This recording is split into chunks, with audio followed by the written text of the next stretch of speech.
They downgraded me from father to appliance in under 10 seconds. Efficient.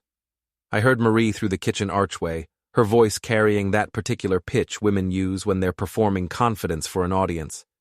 She had 3 friends clustered around the marble island, champagne flutes catching the recessed lighting Raymond installed last month. Cost him $8,000 for lights that made everything look like a showroom. Everything in this house photographs well. That's the point. That's the only point. Just let him sleep on the couch, she said, laughing. Not a real laugh. The kind of laugh that's designed to make other people laugh with you, not at what you said. He's basically deaf anyway.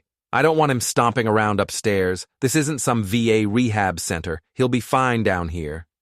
Her friends laughed. That practiced social laugh that says, I'm loyal to you, not to truth. One of them, a blonde woman in a dress that probably cost more than my truck payment, added something I couldn't quite hear. Marie's response was clear enough. Oh, he won't even notice. He falls asleep in front of the TV every night. It's like having a really expensive piece of furniture that snores. More laughter. Before we go any further, take a second to subscribe, hit the hype button, and like the video. It really helps the channel grow. And tell us in the comments, what would you do in this situation?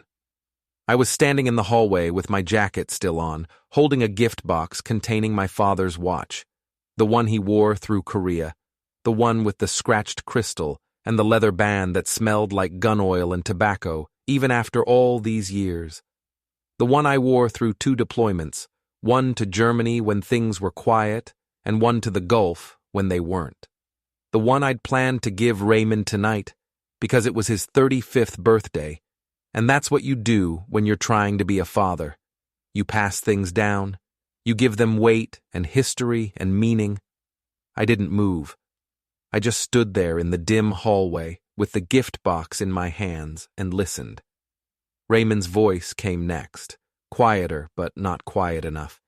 He was somewhere near the kitchen, probably refilling drinks, probably making sure everyone's glass stayed full because that's what good hosts do. Yeah, just keep him downstairs, okay? He'll pass out in front of the TV. He's used to it. He doesn't care where he sleeps. No defense, no correction, no, actually, that's my father you're talking about. Just agreement, just casual dismissal. I'm 63 years old. I spent 22 years in the Army keeping engines running in places where engines weren't supposed to run. I kept generators alive in sandstorms. I kept trucks moving when the temperature hit 130 degrees and the parts we needed were 3 weeks away by convoy. I'm not deaf. My back's stiff and I limp when I'm tired, but I can still grip a torque wrench hard enough to make a younger man nervous. My hands still work. My mind still works. And I can hear just fine. I stepped back into the entryway, made noise with my boots on the tile, heavy, deliberate steps, then walked into the main room like I'd just arrived. Marie's face shifted instantly. The mask snapped into place. Smile lines appeared around her eyes. Her posture opened up. The performance began. Michael! She came over, arms wide, touching my shoulder like I was a prop in her brand. Her hand was cold. Her perfume was sharp and floral and expensive. We're so glad you made it. Raymond was just saying how much this means to him. This is such a special night. Raymond was across the room talking to someone in an expensive suit. Navy blue, custom fit, cufflinks that caught the light. He glanced over, saw me, gave me a nod. Just a nod. Didn't come over. Didn't take the gift. Didn't introduce me to anyone.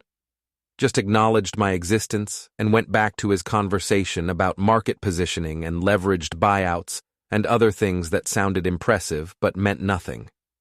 The party was loud. Catered food I didn't recognize. Little plates of things that looked beautiful and tasted like air. Furniture that looked rented. Chairs that were too modern to be comfortable. Everything staged for social media. I counted maybe 40 people. I knew none of them. Not one. Marie seated me at a small side table near the patio doors. Not at the main dining table where Raymond sat with his business associates and Marie's influencer friends. Not even at one of the secondary tables where the less important guests gathered. A small table. For two. By myself. Near the door to the outside, like I might need to step out for air, like I might not make it through the whole evening. She brought me a plate without asking what I wanted. Salmon, asparagus, some kind of grain I didn't recognize, a small glass of white wine that tasted like cold metal. We didn't really plan for an extra chair up front, sorry. She smiled like this was charming, like thoughtlessness was a personality trait to be admired. But you've got the best view of the patio from here. Isn't it gorgeous? The patio was dark. There was nothing to see. I ate quietly, watched, listened. The conversations around me were about money, but nobody was talking about work. Nobody was talking about building things or fixing things or making things. They were talking about image, about optics, about leverage and liquidity and market positioning, about how things looked rather than what things were. Raymond was holding court at the main table, telling a story about how he'd restructured a deal and moved capital in a way that made him sound like he built something. But I knew what he did. I'd known for years. He consulted, he advised, he connected people who had money with people who wanted money.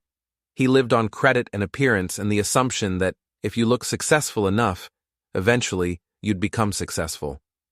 One of his friends, a man with silver hair and a Rolex that caught every light in the room, leaned over and said something I almost missed. Something about finally getting paperwork sorted so your dad doesn't mess something up with the bank. Everyone at that table laughed. Marie jumped in, smooth as glass, her voice carrying that same performance quality. Yeah, we're cleaning up a few things for him. He gets confused sometimes. You know how it is. They get older and things start slipping. She said it like I wasn't 20 feet away. That word. Confused. I wasn't confused. I've never been confused about money. I paid off this house when I was 48. I paid off my truck when I was 51. I have a pension that comes in every month like clockwork. I have savings, not a fortune, but enough. I know exactly what I have and where it is and what it's worth. I wasn't confused. I was watching them build a story. I stayed until midnight. The guests filtered out in waves. First, the business associates shaking Raymond's hand, promising to circle back and touch base and loop in all the people who apparently needed to be looped in. Then the influencer friends hugging Marie, telling her the party was absolutely stunning and so on brand, and other phrases that sounded like compliments but meant nothing.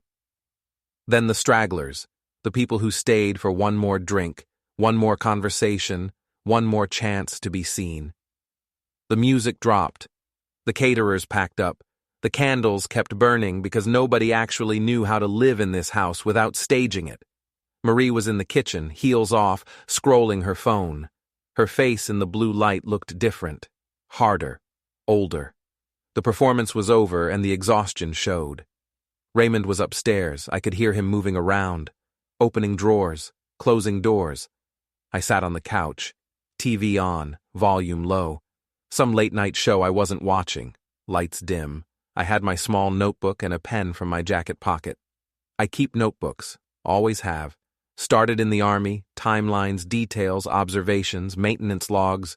Who said what, when, where. It's how you stay ahead of problems. It's how you know what's coming before it arrives. Voices came from upstairs, not shouting, just talking. But the house was quiet enough now that sound carried down the stairwell and through the open hallway. Marie's voice, tight with frustration. He needs to sign the updated authorization. You promised me. I'm not living like this. We can't keep faking this level if we don't get access to his accounts. We're bleeding money, Raymond. We can't sustain this. Raymond's voice, defensive. He'll sign. He always signs. He's soft now. He doesn't ask questions anymore. He just does what we tell him. Once we get power of attorney, that's it. We move the house, we consolidate his stuff, we refi, we breathe. It's done. Marie again, sharper. And after that, he can't just show up whenever he wants.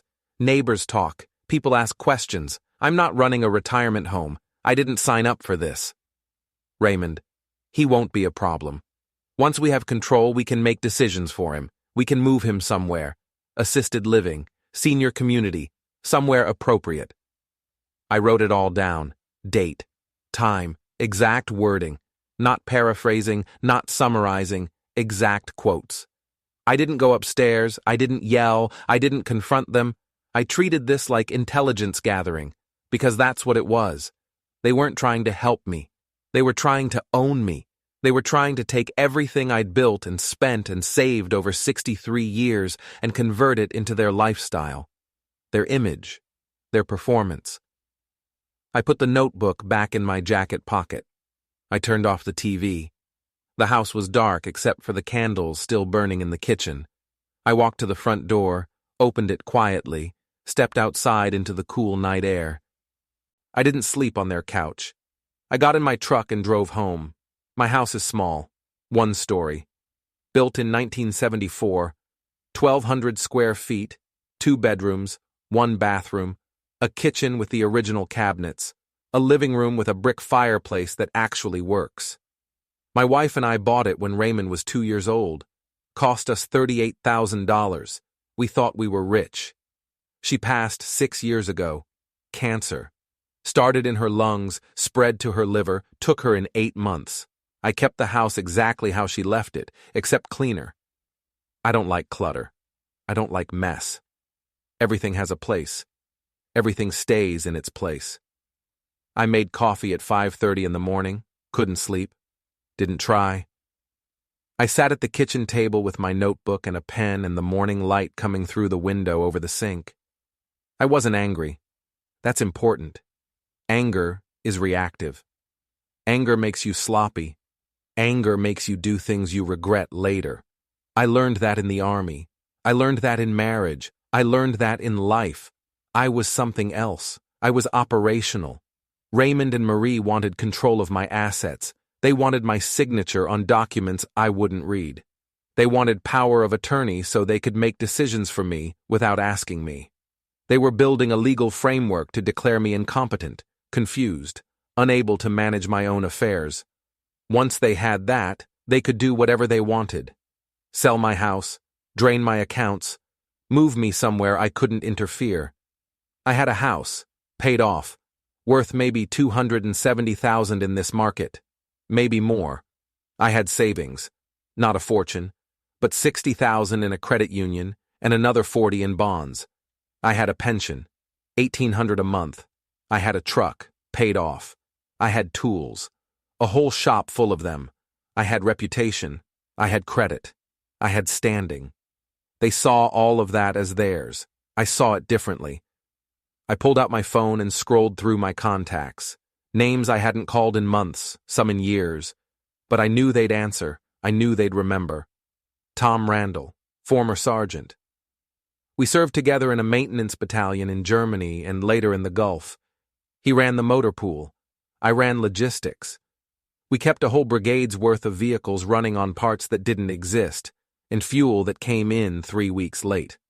After the Army, he started a small private security and risk compliance outfit, the kind of business that helps people solve problems through strategy and paperwork instead of force, the kind of business that knows how to apply pressure within the law.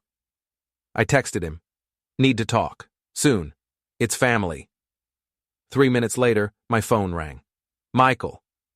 Tom's voice was the same. Calm, slightly amused, never rattled, never loud. "What's wrong?" "My son's trying to take my house." Silence on the other end, not confusion. Processing. "Explain," I told him. All of it. The party, the overheard conversation, the plan to get power of attorney, the public story they were building about me being confused, the credit cards I'd started noticing, the bank statements that didn't match my spending. Tom didn't interrupt, didn't ask questions, just listened. When I finished, he said, "You have documentation?" "I'm writing it down." "Good. Keep doing that.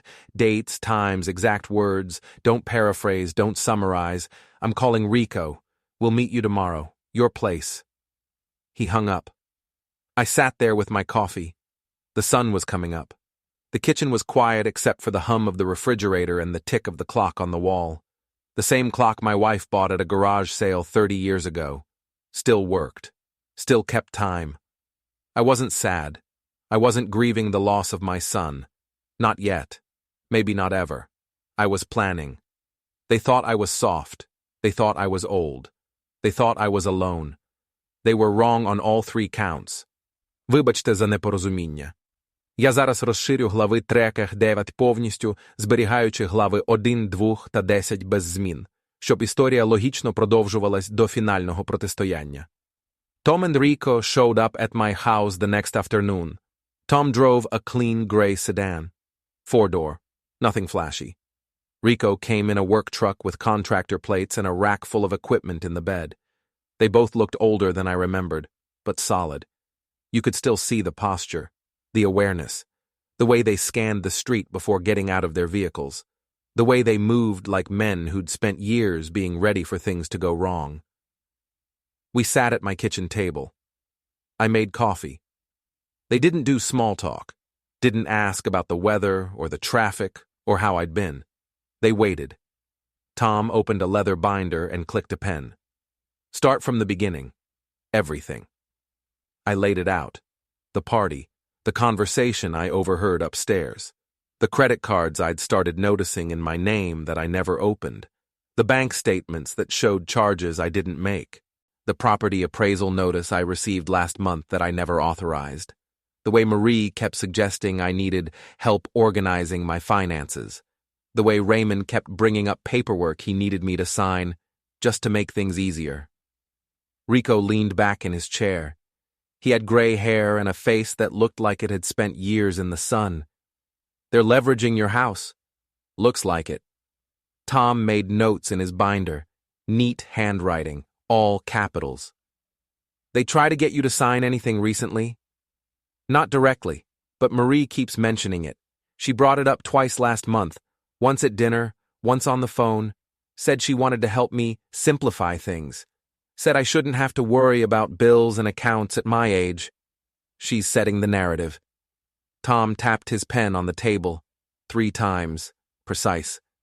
If she can establish a pattern of you needing help, needing guidance, needing oversight, that builds the foundation for a competency challenge.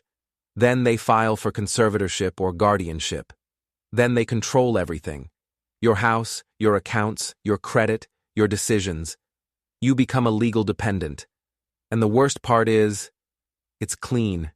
It's legal. Courts do it all the time for people who actually need it. Rico nodded. And if you fight it, they make you look paranoid. They make you look unstable. They say you're combative, resistant to help, displaying erratic behavior. All of that goes in the file. All of that supports their case. I looked at both of them. So what do we do? Tom smiled. It wasn't a friendly smile. It was the smile of a man who'd spent decades solving problems other people didn't want to admit existed. We make them visible. Right now, they're operating in shadows, quiet credit lines, quiet appraisals, quiet conversations with banks, quiet paperwork. We bring it all into the light. We document everything they're doing. We file objections. We get you in front of a judge and prove you're not confused, you're not incompetent, and you're not theirs to manage. Rico added, and while we're doing that, we apply pressure. I know people in building compliance. I know people in contractor licensing. I know inspectors who follow the rules exactly. If Raymond's business depends on permits and inspections and certifications, we can slow that down. Nothing illegal, nothing aggressive, just proper procedure, just making sure everything's done right, just making sure nobody cuts corners. I felt something shift in my chest. Not relief, not yet, but recognition. They were giving me a framework, a strategy, a plan. Tom closed his binder. First step, we secure your accounts. Tomorrow morning, you go to your bank. You revoke any authorizations Raymond or Marie might have. You close any joint accounts. You set up alerts for any attempt to access your credit or property. You make it so they can't touch anything without triggering a paper trail that leads directly to you. Second step, Rico said. We start building a case. I'll pull public records on Raymond's business, permits, complaints, violations, code enforcement. If he's cutting corners anywhere, if he's operating on the edge of legality anywhere, we'll find it, and we'll make sure the right people know about it. Tom stood up. Third step, we go to court. We file for a declaratory judgment. You ask the court to officially confirm your competence. That puts it on record. It also forces them to show their hand. If they're planning to challenge you, if they're planning to file for guardianship, they have to do it now, in public, with evidence. And if they can't produce evidence, they lose. And losing in court is public. Losing in court is permanent. I looked at both of them. Tom in his button-down shirt and slacks, Rico in his work clothes, both of them calm, both of them certain. You sure about this? I asked. Rico grinned. Michael, you kept us alive in places we had no business surviving. You scrounged parts that didn't exist. You kept generators running in sandstorms. You got us home. You think we're not sure? Tom put a hand on my shoulder. Heavy, steady. We're sure. They left an hour later. Tom gave me a list of things to do. Rico gave me a list of documents to gather. I sat alone in the kitchen as the sun went down and the shadows stretched across the floor. For the first time in weeks, I felt something close to calm, not because I was winning yet, but because I had a plan, and I had help, and I wasn't alone. I went to the bank the next morning at 9 o'clock when they opened. Small branch on the corner of 5th and Main, built in the 70s, brick exterior, glass doors, the kind of neighborhood bank that still knew its customers by name. I'd been banking there for 15 years. Same teller I'd been seeing for the last decade. Woman named Linda Chen, mid-50s, always wore professional clothes, always remembered my name, always asked about my garden in the summer. Morning, Michael. What can I do for you today? I kept my voice calm, steady. I need to review all authorized access to my accounts, all of them. Checking, savings, credit lines, everything. Her smile faded. Professional concern replaced friendly greeting. She pulled up my file on her computer, clicked through several screens. Her face changed. Eyebrows went up, mouth tightened. She clicked more screens, frowned, clicked again. Mr. Hale, it looks like there's a secondary cardholder on your credit line, added about 4 months ago. There's also been some activity on your home equity line, applications for increases to the credit limit, inquiries from other institutions, multiple inquiries over the past 6 weeks. I didn't authorize any of that. She frowned deeper, clicked through more screens. Her fingers moved fast on the keyboard. The request for the secondary cardholder came in with your signature. The applications for credit increases also show your signature. Let me print these for you. She walked to the back office. I could see her through the glass partition talking to someone else. A manager, probably. A man in a tie. They both looked at a computer screen. Both frowned. The manager nodded. Linda came back with a stack of papers, maybe 6 or 7 pages. I looked at the signature on the credit card application. It wasn't mine. Close, but not mine. Someone had practiced. Someone had tried to copy my handwriting, but they'd gotten it wrong. The capital M in Michael was wrong. I always loop it, always have. Learned it from my father who learned it from his father. It's distinctive. This one was sharp, angular, rushed. The H in Hale was wrong too. I always add a small tail at the bottom. This one didn't have it. I looked at the other documents. Same problem. Similar signatures, but not mine. Small differences. Enough that anyone who knew my actual signature would see the forgeries immediately. I'm filing a fraud report, I said. Right now, and I want alerts set up on every account I have. Every single one. Any attempt to access, modify, or authorize anything, I want to know immediately. Email, text, phone call, I don't care. All of them. I want to know the second someone tries to touch anything with my name on it. Linda nodded. Professional. Focused. I'll flag your file. This will trigger an immediate review by our fraud department. They'll contact you within 48 hours. We'll also put a freeze on any new applications or changes until this is resolved. Do you know who might have done this? My son. Her face didn't change, but something shifted in her eyes. Sympathy, sadness. She'd probably seen this before. Family members stealing from each other. Children draining their parents' accounts. I'm sorry, Michael. That makes it more complicated, but we'll handle it. Do you want to involve law enforcement? Not yet. I want the documentation first. I want everything in writing, then I'll decide. Understood. I'll make sure you get copies of everything. Is there anything else you need? Yes. I want to know everyone who's contacted this bank about my accounts in the last 6 months. Every phone call, every in-person visit, every email. I want names and dates. She made a note. I'll submit that request to our records department. It might take a few days, but you'll get it. Thank you, Linda. Michael, she said quietly, leaning forward slightly. Be careful. Financial elder abuse is more common than people think, even from family, especially from family. If you need resources, if you need help, we have information. I have help, but thank you. I left the bank with copies of everything, drove home, the sun was bright, the sky was clear, the streets were quiet, normal morning in a normal town, but nothing felt normal anymore. I called Tom from my kitchen. They forged my signature, multiple times, credit cards, applications for credit increases, all of it forged. Even better, Tom's voice was sharp, focused. I could hear paper rustling in the background. That's criminal. That's not just civil. That's fraud. That's identity theft. That's forgery. Those are felonies. That changes the whole landscape. Now it's not just a family dispute over finances. It's documented criminal activity. Get those documents to me today. I'll have our attorney review them.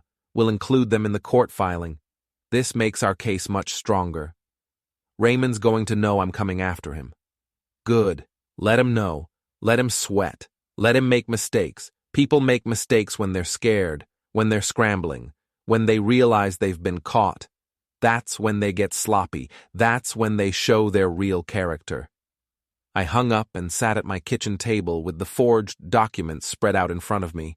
My son had practiced copying my signature.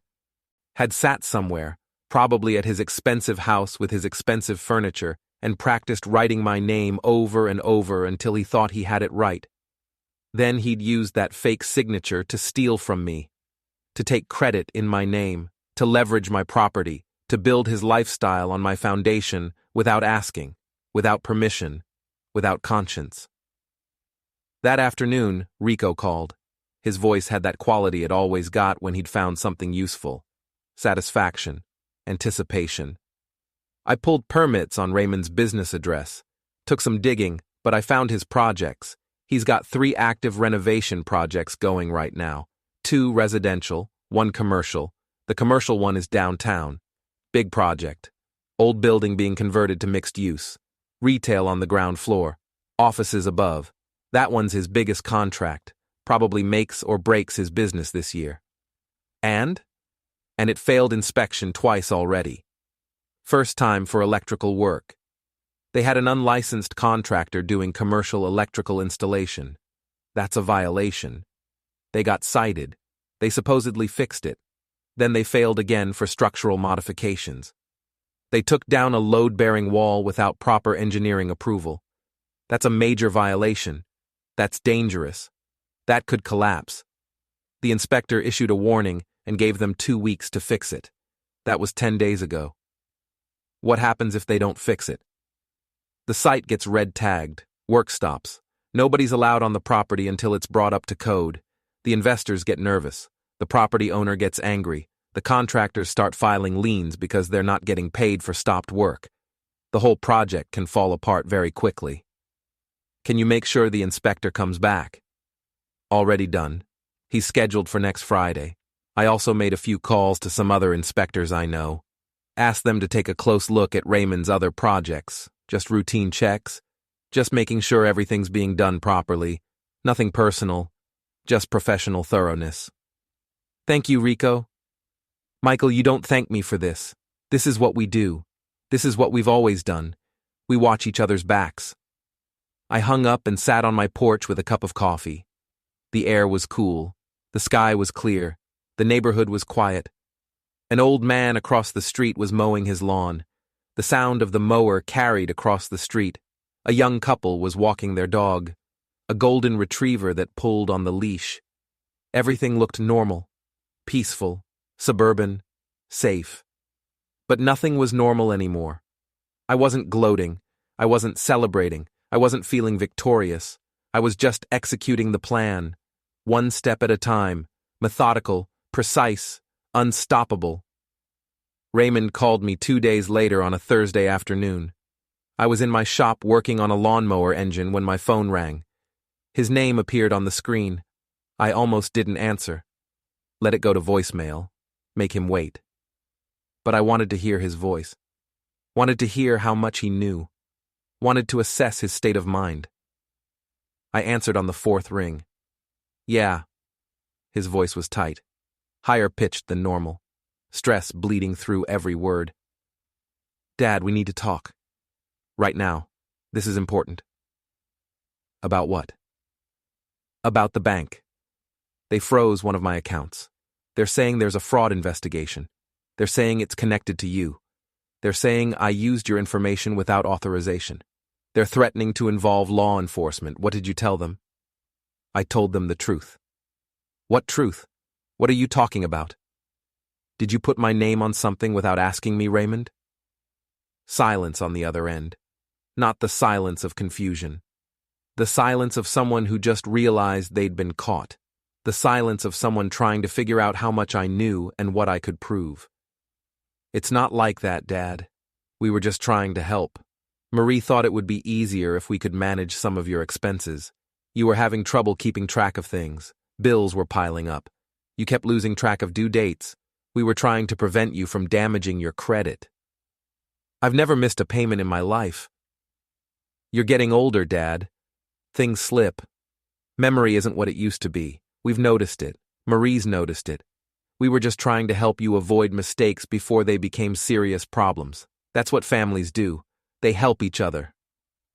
By forging my signature? Another silence. Longer this time. We didn't forge anything. You signed those documents, you just don't remember. That's exactly the problem we're talking about. You're forgetting things, important things. That's why we need to get your affairs organized properly. That's why we need proper authorization to help you manage things before something goes seriously wrong. I let the silence sit there between us. Let him hear it. Let him understand that I wasn't buying what he was selling. Let him realize that whatever story he'd prepared, whatever narrative he'd constructed, it wasn't working. Raymond, I said slowly, carefully, I'm not confused. I'm not losing my memory. I remember everything. I remember the party. I remember the conversation I heard between you and Marie about getting power of attorney. I remember every word. I've documented everything, and I'm not signing anything else. Ever. If you need money, ask me directly. If you need help, ask me directly. But don't take my name and use it like it's yours. Don't take my credit and use it like you earned it. Don't forge my signature and pretend I'm too senile to notice. He hung up. Just like that. Click. Gone. 20 minutes later, Marie called.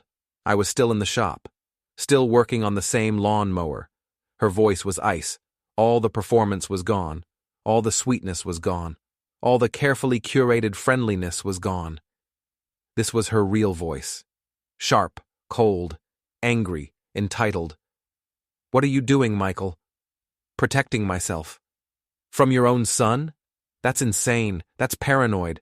That's exactly the kind of behavior that proves you need help. You need to see someone. You need an evaluation. This isn't normal. Normal people don't turn on their own families. Normal people don't accuse their children of crimes. You're displaying signs of serious cognitive decline, and we can't ignore it anymore. What's not normal is forging someone's signature. We didn't forge anything. We're trying to help you. We're trying to protect you from yourself. You're making terrible decisions. You're being influenced by people who don't have your best interests at heart. Those old army friends of yours are filling your head with paranoid nonsense. They're turning you against your own family. Can't you see that? I can see perfectly well. Then why are you doing this? Why are you destroying your relationship with your son? Why are you making accusations that could ruin his business? Why are you being so cruel? Then why didn't you ask permission before using my name? She didn't answer. Marie, I said, keeping my voice level, keeping my tone controlled. Stay away from my accounts. Stay away from my property. Stop trying to get me to sign things. Stop telling people I'm confused. Stop building a narrative about my incompetence, and stop pretending you're trying to help me. You're trying to help yourself. You're trying to help Raymond. You're trying to maintain a lifestyle you can't afford, and you thought you could fund it with my assets, but you can't, and you won't. Stay away from me. I hung up. I put the phone down on the workbench, picked up my wrench, went back to work on the lawnmower. My hands were steady. My breathing was normal. My mind was clear. I felt nothing. No guilt, no doubt, no second-guessing, no emotional turmoil, just clarity. They'd shown me who they were. They'd shown me what they wanted, and I'd responded accordingly. That's all this was, response to stimulus, action to action. They moved against me. I moved against them. Simple, clean, operational. Tom filed the paperwork 3 days later on a Monday morning, a petition for declaratory judgment, 15 pages of legal documents requesting the court to officially confirm my competence and independence, to put on the public record that I was capable of managing my own affairs, that I didn't need oversight, that I didn't need a guardian, that I didn't need a conservator, that I was of sound mind and fully capable of making my own decisions. The hearing was scheduled for 2 weeks out. Tom called me after filing. It's done. Raymond will be served with notice today or tomorrow. He'll know exactly what we're doing. He'll know we're forcing him to either challenge you in open court with evidence or back off completely. There's no middle ground now. No quiet maneuvering. Everything's public from this point forward. How do you think he'll respond? He'll panic. He'll call his lawyer. He'll probably try to contact you. He might try to negotiate. He might try to make this go away quietly. Don't engage.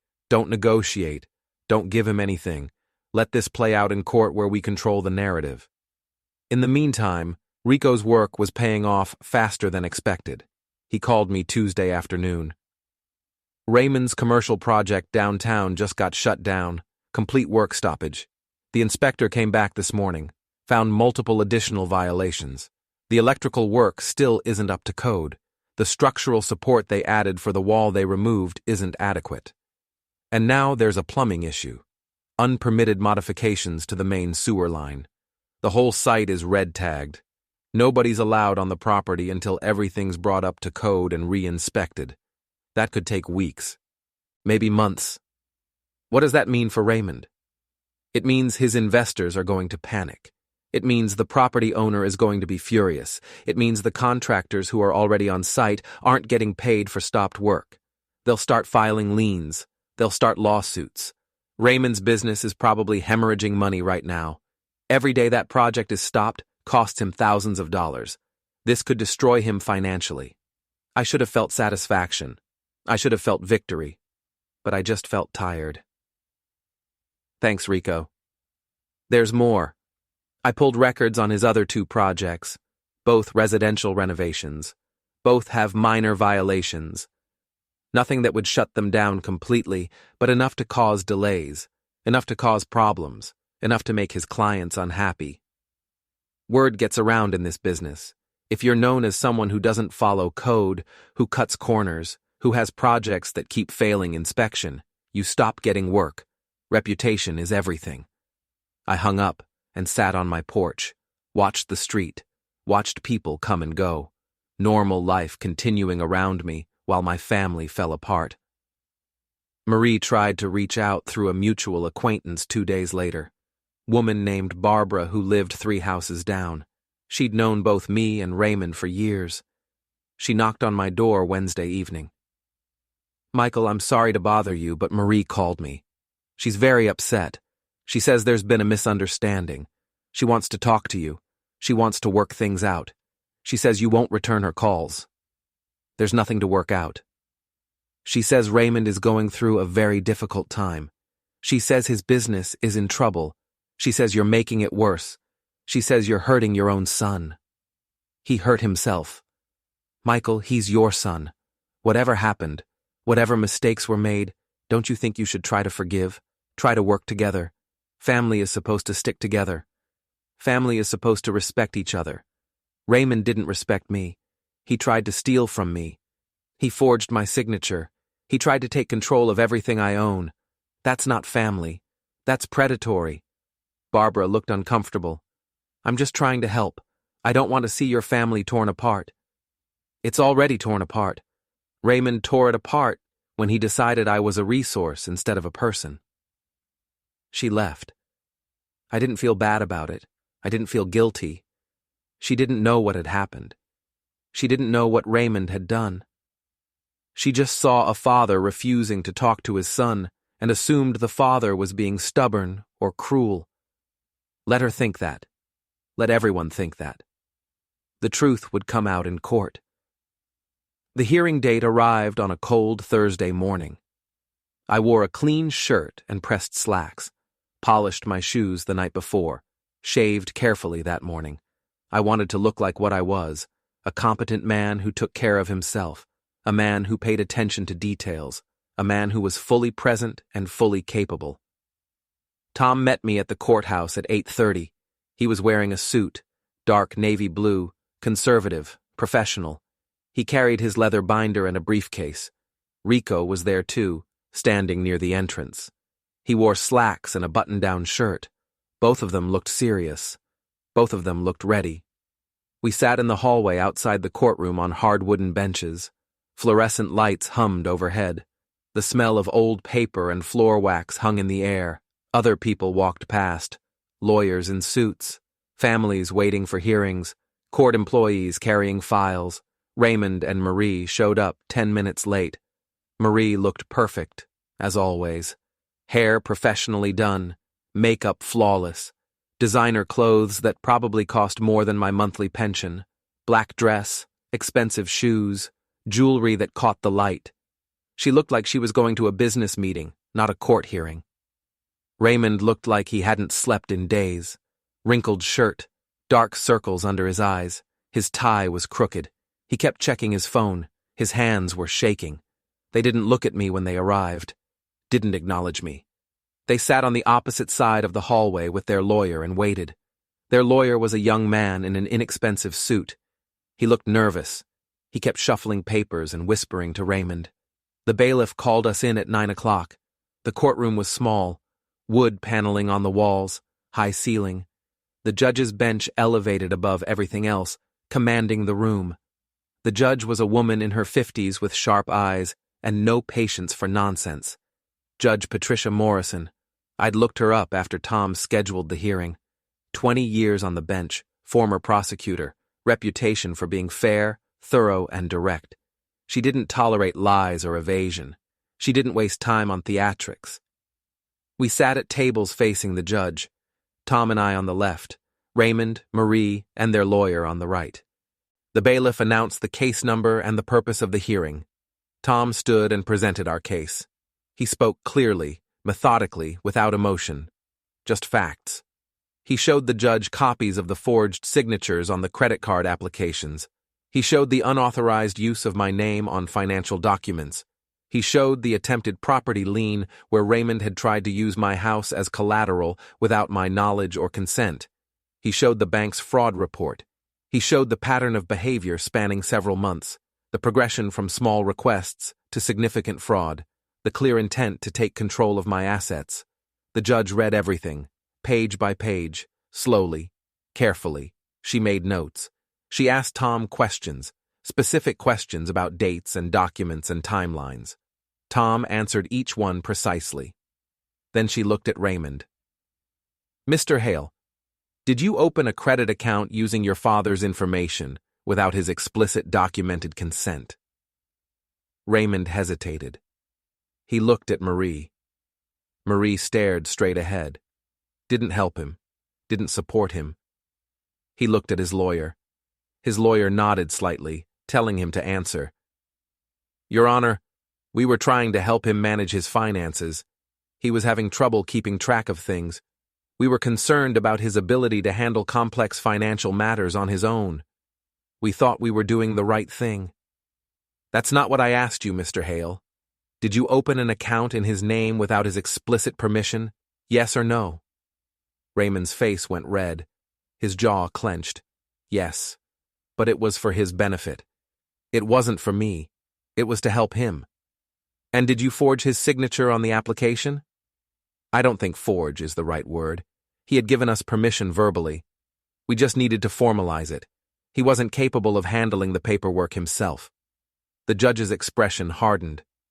Mr. Hale, I'm going to ask you one more time. Did you sign your father's name to documents without his knowledge? Raymond looked down at the table. Yes. The judge turned to me. Mr. Hale, do you feel competent to manage your own affairs? I stood. Yes, Your Honor. Do you have any cognitive impairments that would prevent you from making sound financial decisions? No, Your Honor. Have you been diagnosed with any form of dementia, memory loss, or cognitive decline? No, Your Honor. My doctor can confirm that. She made notes. Then she looked at Tom. You have documentation supporting his competence? Tom stood and handed over a thick folder. Yes, Your Honor. Bank statements going back 5 years showing consistent, responsible financial management. Every payment made on time. Every transaction documented and appropriate. Medical records from his physician, including a recent cognitive assessment showing no decline. A letter from his doctor confirming he has no diagnosis of dementia or any other cognitive impairment. His tax returns filed correctly every year. References from people who interact with him regularly, all attesting to his competence and independence. The judge reviewed everything methodically. The courtroom was silent, except for the rustle of paper and the quiet hum of the air conditioning. I watched her face as she read, watched her eyes move across the pages, watched her expression shift from neutral to focused to what looked like controlled anger. Minutes passed, 5, 10, 15. Finally, she looked up. Petition granted. The court finds Michael Hale competent and capable of managing his own affairs. Any attempt to file for conservatorship or guardianship without clear medical evidence of incapacity will be denied. Furthermore, Mr. Raymond Hale is hereby barred from accessing his father's financial accounts or using his father's identity for any purpose without explicit written consent. This order is effective immediately and will remain in effect unless modified by this court. She banged the gavel. The sound echoed in the small courtroom. We're adjourned. I stood up. Tom and Rico stood with me. We walked toward the exit. Raymond and Marie didn't move. They sat there. Marie's face was white. Raymond was staring at the floor. As we walked past, I heard Marie hiss at Raymond, her voice stripped of all polish, all performance, all pretense. You told me he was done. You told me he was already nothing. I didn't look back. I walked out of that courthouse knowing I'd won the first battle, but I wasn't done yet. Not even close. Raymond and Marie's house started showing cracks. Not literally. The structure was fine. The expensive lighting still worked. The marble countertops were still spotless.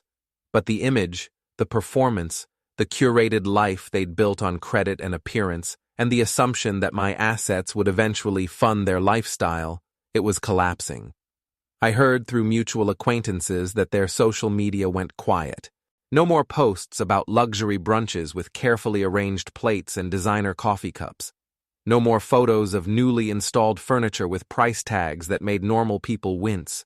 No more influencer partnerships for Marie where she'd pose with products and pretend they'd changed her life.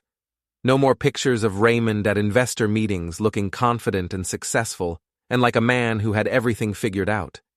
Their feeds went dark. The performance stopped.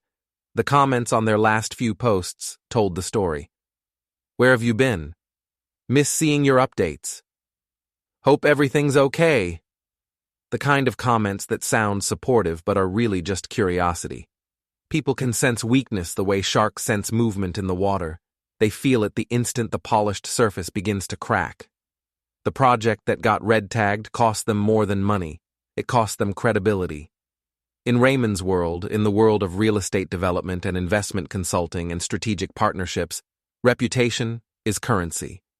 When a project fails, when inspectors shut down your biggest contract, when investors start asking hard questions about why their money is tied up in a building that can't pass code, word spreads fast. The investors pulled out. All of them. I heard this through Rico, who heard it through the building inspector, who heard it from the property owner. The investors looked at the red-tagged site, looked at the mounting violations, looked at Raymond's inability to fix the problems quickly, and decided their money was better spent elsewhere. They invoked clauses in their contracts: force majeure, failure to perform, breach of fiduciary duty, legal language that meant, we're out and we want our money back. The contractors filed liens. That's what contractors do when they're not getting paid for work they've already completed. They file paperwork that attaches to the property, that makes it impossible to sell or refinance until the debt is paid. Raymond had 4 liens filed against the downtown property within a week. Electrical contractor, structural engineer, plumbing subcontractor, general labor. Total value, over $200,000. The property owner sued. I saw the filing in the public records. Breach of contract, failure to complete work, misrepresentation of qualifications. The property owner wanted his money back, wanted damages for lost time and lost opportunity, wanted Raymond's LLC held responsible for every dollar spent on a project that was now months behind schedule and nowhere near completion. Raymond's business partners started distancing themselves. The people who used to stand next to him at events, who used to put his name on proposals, who used to introduce him as my colleague Raymond Hale, they started removing him from their websites, started taking down the joint venture announcements, started answering questions about him with careful, non-committal phrases like, we're no longer working together, and we've decided to pursue different directions. His LLC started hemorrhaging cash. Rico found the financial filings. When you register a business, certain financial information becomes public. Liens, judgments, tax issues. Raymond's company had all 3. The state had filed a notice for unpaid business taxes. The IRS had filed a notice for unpaid payroll taxes. The numbers weren't huge, but they were enough to show a pattern.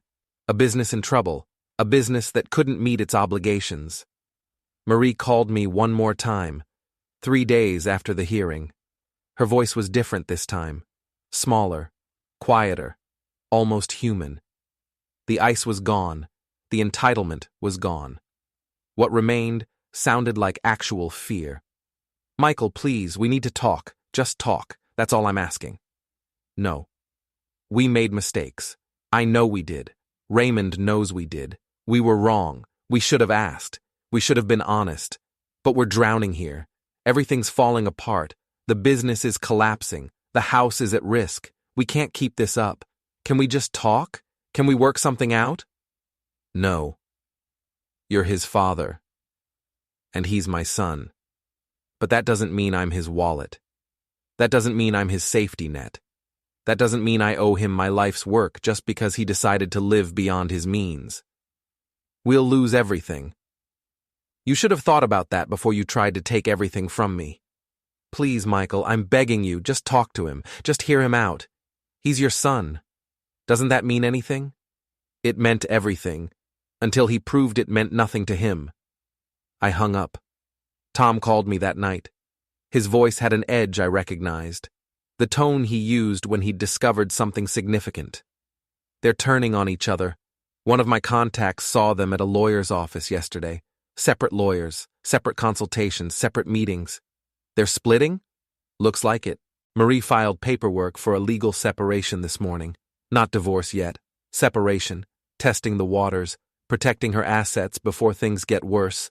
She's trying to make sure Raymond's business debts don't attach to anything with her name on it. Smart move, actually. Cold, but smart. What about Raymond? He's trying to protect his reputation. My contact says he's preparing a statement, something about how he was misled, how he relied on bad advice, how he's a victim of circumstances beyond his control. The usual deflection. He's trying to position himself as someone who made mistakes but isn't fundamentally untrustworthy. Good luck with that. Once your biggest project gets shut down and your investors sue you, the reputation damage is permanent. So they're both just trying to save themselves.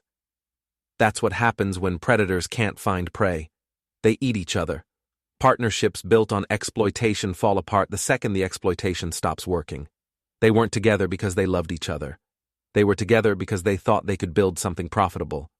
Now that the profit's gone, so is the partnership. I sat in my kitchen with a cup of coffee that had gone cold. The house was dark, except for the light over the stove. The clock on the wall ticked. The refrigerator hummed. Normal sounds in a normal house, but nothing felt normal. I thought about Raymond as a child, the way he used to follow me around when I worked on engines, the way he'd hand me tools and ask questions and actually listen to the answers, the way he'd been proud of me when I came home in uniform, the way he'd told his friends, "My dad fixes things," like it was the most impressive job in the world. Somewhere along the way, he'd decided that wasn't enough. Decided I wasn't enough. Decided that building and fixing and working with your hands wasn't valuable unless it made you rich. Decided that the only thing worth respecting was wealth and status and the appearance of success. And Marie had encouraged that, had amplified it, had turned whatever resentment or insecurity Raymond felt into a full-blown campaign to take everything I had. I didn't feel satisfaction looking at their collapse. I didn't feel victory. I didn't feel justice. Not exactly. I felt something colder. Something cleaner. I felt like I'd protected what was mine. Like I'd defended myself against people who saw me as an obstacle instead of a person. Like I'd won not because I wanted to destroy them, but because I refused to let them destroy me. That would have to be enough. 2 weeks after the hearing, after the dust had settled and the legal documents had been filed and the reality of what had happened had sunk in for everyone involved, I called Raymond. It was a Tuesday evening. I'd been thinking about it for days, weighing the options, considering whether this final step was necessary. Tom had advised me to leave it alone. "You won," he said. "The court ruled in your favor. Raymond can't touch your assets. His business is collapsing. Marie's leaving him. He's lost everything. You don't need to do anything else." But I did need to do something else. This wasn't about punishment. This wasn't about revenge. This was about making sure Raymond understood, completely and permanently, that what he'd done had consequences that went beyond money and business and legal rulings. I needed him to understand that he'd lost me. Not temporarily, not conditional on his behavior improving, not, "Maybe we can fix this someday," permanently. He answered on the fourth ring. His voice was quiet, hollow. "Dad? Tonight. My shop. You. No audience." "What?" "You heard me. 8 o'clock. Don't bring Marie. Don't bring a lawyer. Don't bring anyone. Just you." "I don't think that's a good idea. I don't think we should be alone right now. Things are too heated. Maybe we should wait until 8 o'clock, Raymond. If you're not there, we're done. Permanently. Completely. Forever. You understand?" Silence. "Do you understand?" "Yes." I hung up. My shop is a small cinder block building behind my house, 30 feet by 20 feet, metal roof, concrete floor, roll-up door in front for bringing in equipment, regular door on the side for daily access. I've had it for 30 years. Built it myself with help from friends, poured the foundation, raised the walls, installed the electrical. It's where I keep my tools, where I work on engines, where I rebuild things that other people throw away because they don't understand that most things worth having are worth fixing. Lawn mowers, generators, chainsaws. Small engines that can be saved with patience and proper parts, and the willingness to do the work. Tom and Rico arrived at 7:30. I'd called them earlier, told them what I was planning, asked them to be there, not to participate, not to interfere, just to witness. To make sure everything that happened was documented. To make sure Raymond understood this wasn't a private conversation that could be denied or reinterpreted later. I'd already turned on the overhead lights, 4 fluorescent fixtures that made everything bright and harsh and unforgiving. The air smelled like metal and solvent and rubber and oil, clean smells, honest smells, the smells of real work. There was a steel work table in the middle of the space, 4 feet by 8 feet, heavy gauge steel top, solid, immovable. I'd laid out 3 folders on it, manila folders, neat, organized, everything in its proper place. Tom stood near the door, arms crossed, quiet, watching. Rico leaned against the wall next to the tool bench where I kept my wrenches and sockets organized by size. Both of them calm, both of them present. At 8 o'clock, Raymond pulled up in his car. A leased BMW. Black. 3 Series. I could see him through the open door of the shop. He sat in the driver's seat for a full minute before getting out. Just sat there in the dark with the engine running, hands on the steering wheel, staring at nothing. Finally, he turned off the car and got out. He walked slowly to the shop. Each step looked like it took effort, like he was walking to something he didn't want to face but couldn't avoid. He came inside, looked at Tom, looked at Rico, looked at me. "What is this?" "Sit down." There was a metal stool near the work table, the kind of stool you sit on when you're doing detail work that takes hours. He didn't sit. He just stood there, sweating despite the cool evening air. His shirt had sweat stains under the arms. His hands were shaking. His face looked older than it had 2 weeks ago. Worn. Exhausted. I opened the first folder, laid the documents flat on the steel table where he could see them. "This is documentation of the credit card you opened in my name without my permission. That's fraud. That's identity theft. That's a felony. You could go to prison for this." I opened the second folder. "This is the paperwork showing you tried to use my property as collateral for a loan without my consent. Another form of fraud. Another crime. Another reason you could face criminal charges." I opened the third folder. "This is the court transcript, the one where the judge confirmed I'm not confused, I'm not incompetent, I'm not losing my mind, I'm not declining, I'm not yours to manage. It's on record, it's permanent, it's public." Raymond stared at the folders. His face was pale under the harsh lights. His breathing was shallow. He looked like he might be sick. I stepped forward. "Come here." He didn't move. "Come here, Raymond." He walked to the table slowly, like a man walking to his execution, like someone who knows what's coming and can't stop it. I took his wrists, not rough, not violent, just firm, controlled. I turned his hands palm down on the cold steel surface of the work table and held them there. Applied pressure. Steady, unrelenting, not enough to hurt. Just enough to make it impossible for him to pull away, just enough to make him understand that in this moment, in this space, I was in control. He tried to pull away. I didn't let him. "Listen carefully," I said. "This is the end." His hands were shaking under mine. I could feel the tremor running through his wrists, through his arms, through his whole body. The fear, the shame, the realization that he had no control here, no leverage, no escape. No performance he could give that would change what was about to happen. I kept my grip steady, not crushing, not painful, just immovable. "You are done using my name. You are done touching my accounts. You are done using my house as collateral. You are done calling banks and pretending to speak for me. You are done walking into rooms and selling my reputation to buy yourself status. You're done treating me like some asset you got your hands on before I was out of the picture." He tried to speak. I didn't let him. You don't file for guardianship over me, ever, under any circumstances. You don't tell people I'm incompetent. You don't tell people I'm confused. You don't tell people I need help. You don't put my signature on anything. You don't speak for me. You don't speak about me. You don't get to use the word father when it's convenient for you and ignore it when it's not. His face was red now. Sweat dripped down his temples. His breathing was rapid and uneven. Panic breathing.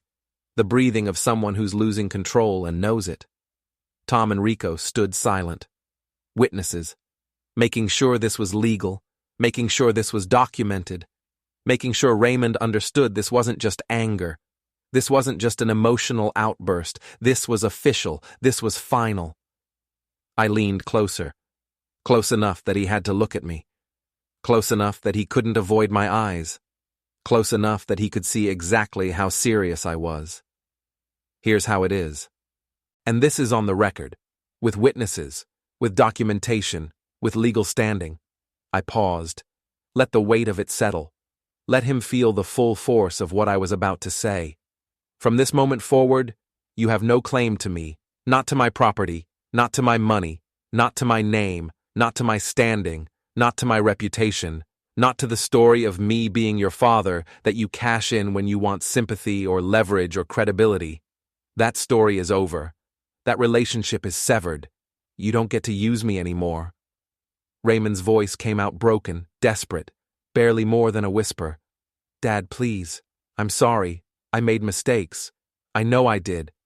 But I'm still your son. You can't just cut me off. You can't just end this. I'm part of you. That has to mean something. It meant everything, until you proved it meant nothing to you. I was desperate. The business was failing. Marie was pressuring me. I wasn't thinking clearly. I made bad decisions. But I never wanted to hurt you. I just needed help and I didn't know how to ask. You didn't want help. You wanted my money. There's a difference. His whole body was shaking now. Not just his hands, his shoulders, his legs. He was breaking down. Not physically, emotionally, psychologically. The reality of what he'd lost was hitting him all at once, the full weight of it, the permanence of it. You thought I was weak, I said quietly. My voice was calm, level, no anger, no rage, just cold, hard truth. You thought I was old and soft and easy to control.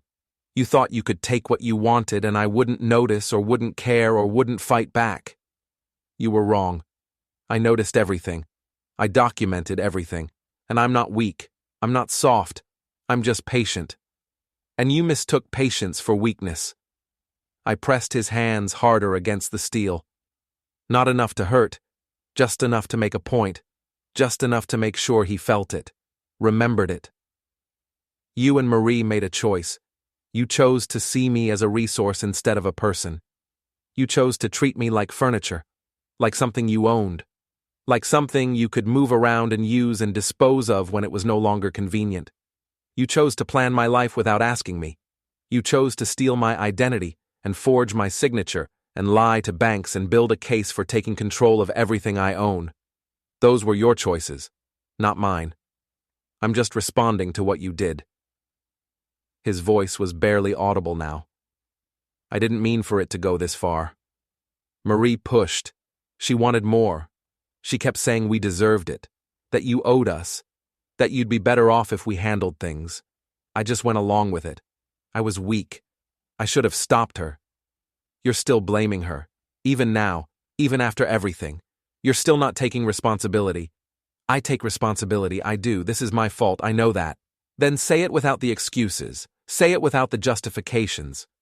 He was crying now, openly, shoulders shaking, tears running down his face, snot running from his nose. He looked young, younger than 35, like a child who'd been caught doing something he knew was wrong and didn't know how to fix it. I'm sorry, he said. His voice broke on the words. I'm sorry, Dad. I'm so sorry. I didn't respond, didn't accept the apology, didn't reject it. Just stood there holding his hands against the cold steel table. You're my father, he said again. Desperate, pleading. That has to count for something. You raised me. You taught me things. We have history. We have memories. You can't just throw all of that away. I'm not throwing it away. You already did that. I'm just acknowledging reality. The shop was silent, except for the low hum of the compressor in the corner cycling on and off. The overhead lights buzzed. The smell of oil and metal hung in the air, thick and heavy. This was my world, my space, built with my hands, paid for with my work, not his. Marie's leaving, Raymond said suddenly, like this information might change something, like it might make me sympathize. She filed for divorce. She's taking half of everything, the house, the accounts. She's saying I misled her. She's saying I promised her things I couldn't deliver. She's saying this is all my fault. She's going to destroy me. It is your fault. She's the one who pushed for this. She's the one who wanted your money. And you went along with it. You forged my signature. You opened accounts in my name. You tried to leverage my house. Those were your actions. You don't get to blame her for what you chose to do. I had no choice. You always had a choice. You could have said no. You could have told her it was wrong.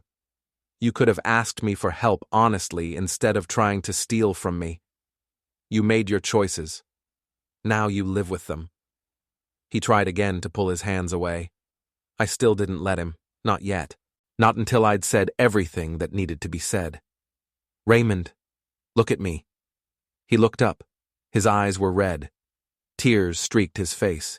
He looked broken. Completely broken. You have two choices now, I said. My voice was steady, clear, final. You can learn from this.